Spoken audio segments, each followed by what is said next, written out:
सुबह सुबह राधा रानी के चरणों में हाजिरी लगा के राधे राधे बोल देता हूँ। फिर आता हूँ रसोई में तो देखता हूँ कि नाश्ता वगैरह तैयार होने लग रहा था।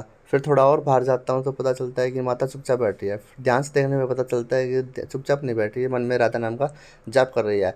उसके बाद बाहर निकलता हुआ कुत्ता बोल रहा था। मेरे बाहर निकलते ही मेरे पास आके भौंकने लग जाता है और बोलता है, अब आओ चलो, मेरा जिगरी यार आ गया, अब आओ कौन सा आता है। तो देखता हूँ कि मांगने वाले आए हुए थे। इस साइड ये कुत्ता शांत बैठा था, इसको कोई मतलब नहीं है किसी से भी।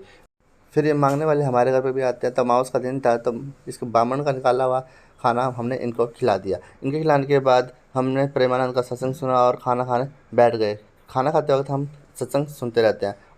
उसके बाद टाइम हो गया था मेरा दुकान का, तो मैंने अपना बैग उठाया, बाइक मोड़ी।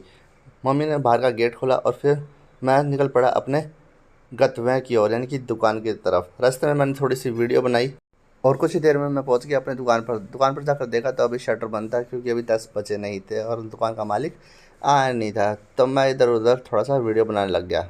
दुकान खुलते ही ये काम आया कि बैटरी चेक करके आनी है। तो मैं चला गया घर पे बैटरी चेक करने के लिए। तो पता चला कि बैटरियाँ ख़राब है। फिर हमने बैटरियाँ वहाँ पर बदल दी। उसके बाद गोदाम की लाइट ख़राब हो गई थी, तो मैं लाइट ठीक करने चला गया। आपको पता ही है कि मैं इलेक्ट्रिशियन हूँ। ऐसी छोटी छोटी वीडियो जो घर पे हम ठीक कर सकते हैं इस चैनल पर डालता रहता हूँ। तो यहाँ पर थोड़ा सा मैं लाइट ठीक कर रहा था, इतने गोदाम के कुछ लोग इकट्ठा होकर ऐसे देखने लग जाते हैं जैसे कोई मदारी का तमाशा दिखाने वाला आया हुआ हो। खैर मैं उन सबको इग्नोर करता हुआ अपने काम पर ध्यान देता हूँ, क्योंकि भैया बिजली का काम है, कभी भी कुछ भी हो सकता है। फिर मैं पंकु को बोलता हूँ कि पंकु चाय बना दे, तो ये पंकु मेरे लिए चाय बनाने चला जाता है। साइड में कुछ लोग अभी भी बैठे हुए मदारी का तमाशा देखने में लगे हुए थे। लाइट ठीक करने के बाद मैं वापस आ जाता हूँ अपनी दुकान पर और लंच का टाइम हो गया था, तो टिफ़िन वगैरह खोले और लंच खाने लग गया। उसके बाद मैं चला जाता हूँ सब्जी बर्फ़ी भंडार पर, जो कि भिवानी का मशहूर दुकान है, और वहाँ पर जाकर बनवा लेता हूँ एक गिलास लस्सी, जो कि 60 रुपये में आती है।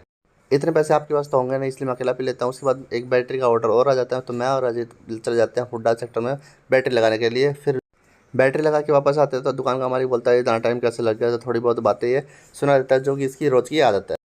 इसकी बातों को अनसुना करने के बाद हम चले जाते हैं एक कोरियर वाली शॉप पे, जो कि हमें कोरियर कराने देते हैं। तो कोरियर करवाने में थोड़ा सा टाइम लग जाता है। वापसी में देखा तो यहाँ पर पुल का काम चलने लग रहा था। तो मैंने एक बार यहाँ पर मूत्र विसर्जन किया और चल पड़ा वापस अपने गंतव्य की ओर, यानी कि दुकान की तरफ। रास्ते में हम रुका मैं बाइक की दुकान पे। तो यहाँ पर बाइक वाले से पूछा भैया कितनी देर लगेगी, तो ये बोला भैया अभी ठीक किए देता हूँ। बाइक ठीक करने में आधा घंटा हो गया था। मैंने फिर पूछा भैया कितना टाइम लगेगा, वो बोला अभी ठीक किए देता हूँ। तो भैया इस तरह कर करके तकरीबन रात हो चुकी थी। तो मैं वापस दुकान पे आया और रात होते ही पता क्या करना है, मेरे कीड़े जग जाते हैं घर पे भागने के। तो मैं वापस अपना बैग उठाता हूँ और अपना घर पर आ